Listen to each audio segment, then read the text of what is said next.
मेरा सभी शिक्षक साथियों को नमस्कार। स्वागत है आपके अपने ही चैनल मास साहब की पाठशाला में। आज हम जो कोर्स स्टार्ट होने वाला है दीक्षा टीपीडी का चौथा कोर्स, जो कि आपको 9 तारीख से लेकर 15 तारीख के बीच में करना है, गणित की शिक्षण पद्धति, उसके आकलन भाग को देखेंगे। भाग 5 है, आकलन भाग है, तो उसके क्वेश्चन आंसर को देखेंगे। पहला क्वेश्चन है, प्रभाजी अपनी पहली कक्षा में संख्या सिखाने के लिए इन 2 उद्देश्यों को चुनती हैं। पहला उद्देश्य है बच्चे सही क्रम में संख्याएं बोल पाएं। दूसरा उद्देश्य क्या है उनका? बच्चे संख्याओं को सही क्रम में संख्या रेखा पर अंकित कर पाएं। प्रभाजी के इन उद्देश्यों के चुनाव के बारे में क्या कहना सही होगा? आप एक ही विकल्प चुन सकते हैं, मतलब एक ही ऑप्शन सही है इसमें। तो वो क्या कर रही हैं, उनके पास में सीमित लक्ष्य हैं, वाइड लक्ष्य नहीं है, विस्तृत लक्ष्य नहीं है उनके पास में। यहाँ पे पहला विकल्प सही। दूसरा क्वेश्चन देखते हैं। अनिल जी की कक्षा में एक बच्चा गेंदों की जगह बदलने पर उनकी गिनती करने में गलतियां कर रहा है। क्या आप बता सकते हैं कि वह संज्ञानात्मक विकास के किस स्तर पर होगा? जो पास पास है उन्हें 8 कह रहा है, लेकिन ये कम है बता रहा है। जो दूर दूर हैं उन्हें ज़्यादा बता रहा है, कह रहा है 10 के करीब हो सकती है।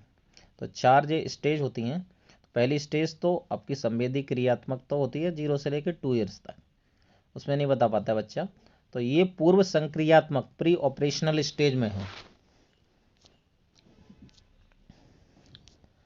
सुहेब जी की कक्षा में गुणा करते हुए बच्चे अक्सर संख्याओं को जोड़ने में गलतियां कर रहे थे। 3 बार लगातार 14 कंचे पकड़े तो कुल कितने कंचे पकड़े? वो कर रहे हैं 14 + 14 + 14 को 32 बता रहे हैं। सुहेब जी इस तरह की गलती से निपटने के लिए गणित की प्रकृति से जुड़े किस गुण पर ध्यान दे सकते हैं? तो जो गणित की अवधारणाएं होती हैं वो सोपान क्रमिक होती हैं। सोपान क्रमिक का मतलब पहले जोड़, फिर घटाओ, फिर गुणा, उस ये चीज़ें हैं। तो उससे पहले, गुणा से पहले उनको स्थानीय मान भी बताना है। तो पहला ऑप्शन सही है इसमें, स्थानीय मान और जोड़ की समझ को मजबूत करना होगा उनको।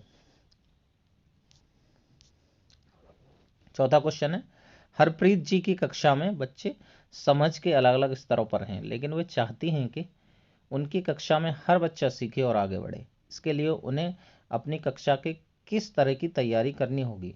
आप एक से अधिक विकल्प चुन सकते हैं। तो उन्हें क्या क्या करना है? अलग अलग स्तरों, पहला और तीसरा ऑप्शन सही है इसमें।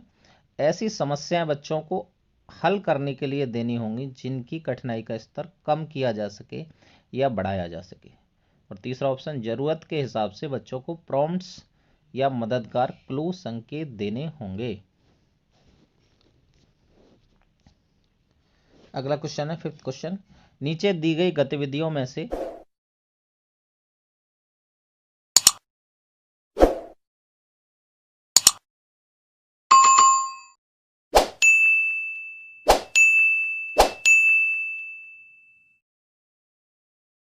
पहली कक्षा को संख्या की शुरुआत समझ देने के लिए आप किन गतिविधियों का इस्तेमाल करेंगे? आप एक से अधिक विकल्प चुन सकते हैं। तो क्या क्या करना है उनके लिए? इसमें पहले 3 ऑप्शन सही है। बच्चों को अलग अलग वस्तुएं गिनने से जुड़े खेल खिलाना, बच्चों को 1 से लेकर 10 तक की संख्याओं के लिए चित्र बनाने के लिए प्रोत्साहित करना, और बच्चों को संख्याओं से जुड़ी कविताएं और कहानियां सुनाना। जरा इस इबारती सवाल को देखिए। सूची और उसके दोस्तों के पास एक थैले में 24 टॉफी हैं। वो इन्हें बराबर आपस में बांटना चाहते हैं। अगर सभी को बांटने के लिए 6 टॉफी मिलती है तो बताइए दोस्तों की कुल संख्या कितनी है? एक बच्चा इस सवाल के जवाब में लिखता है 24 × 6 = 144। क्या आप बता सकते हैं कि इस बच्चे ने किस तरह की गलती की है? तो उसको अवधारणाएं नहीं पता है कि कहाँ गुणा करना है, कहाँ भाग करना है। तो अवधारणाओं से जुड़ी गलती की है उसने।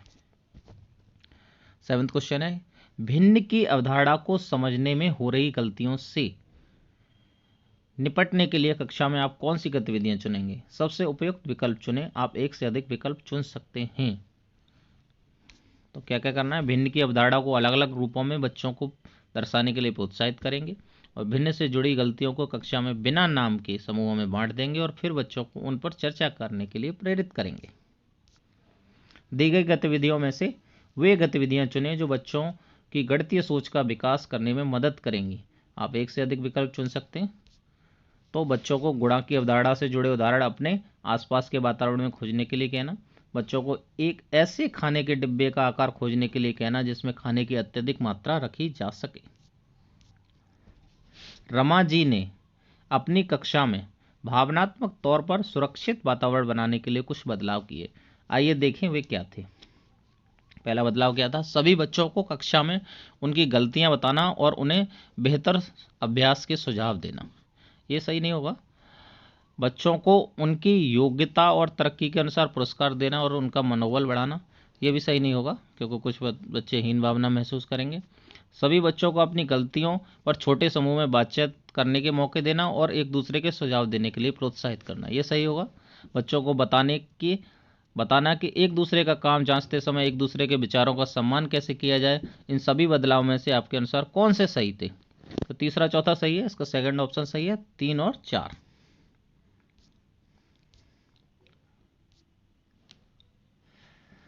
एक कक्षा के परिणाम आने पर शिक्षक ने पाया कि उनकी कक्षा में करीब 1/3 बच्चे गुणा का किसी भी तरह का सवाल हल नहीं कर पाते।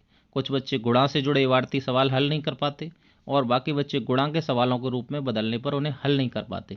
इस समस्या से निपटने के लिए शिक्षक को किस तरह के समूह में बच्चों को गुणा सिखाना चाहिए?